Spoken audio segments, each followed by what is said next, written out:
Полни очи, празни раце. По се изгледа само богатите во Македонија може да си дозволат овоше и зеленчук на трпеза. За обичниот народ тоа веќе станува луксус. Пазарџиите нудат, но прашањето е кој да купи. И додека граѓаните реагираат на екстремно високите цени, посебно на овошјето и зеленчукот, и трговците признаваат дека тоа е така.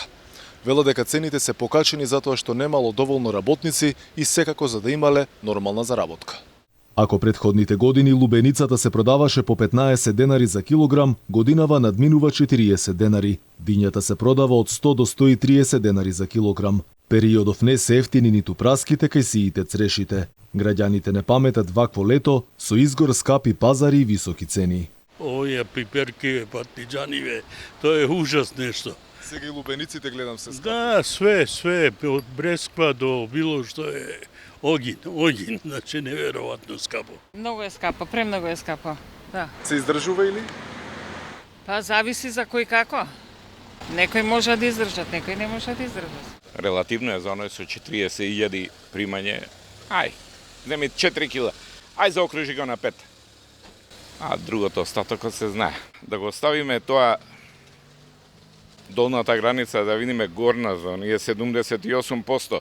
И државната статистика покажа дека за една година храната поскапела за 12%. Најголем пораст имало кај зеленчукот од 21,5%, а кај овошјето 17,7%. Покрај храната поскапело буквално се: струјата, горивото, потоа кафето во кафетерија, па дури и паркинг услугите. Граѓаните се жала дека трошоците за живот поскапеле неколку пати, што значи дека денес платата ни вреди помалку за разлика од лани. Тешко, многу тешко.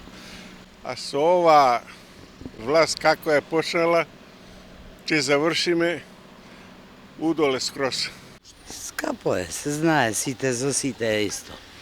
Скапо, тоа е. Ќе протераме некако со пензиички, бе. За да се ублажи ценовниот шок, од Сојузот на синдикатите алармира дека подитно ни треба зголемување на платите, зашто се живо е поскапено. Ако веднаш не се случи тоа, ќе продолжи трендот на осиромашување на граѓаните. За да се истурка месецот за едно 4-члено семејство, му биле неопходни 48.620 денари. Пари за задоволување на минималната синдикална кошница, пресмета ССМ. Од нив само 20.000 денари или 44,6% оделе само за храна во едно семејство.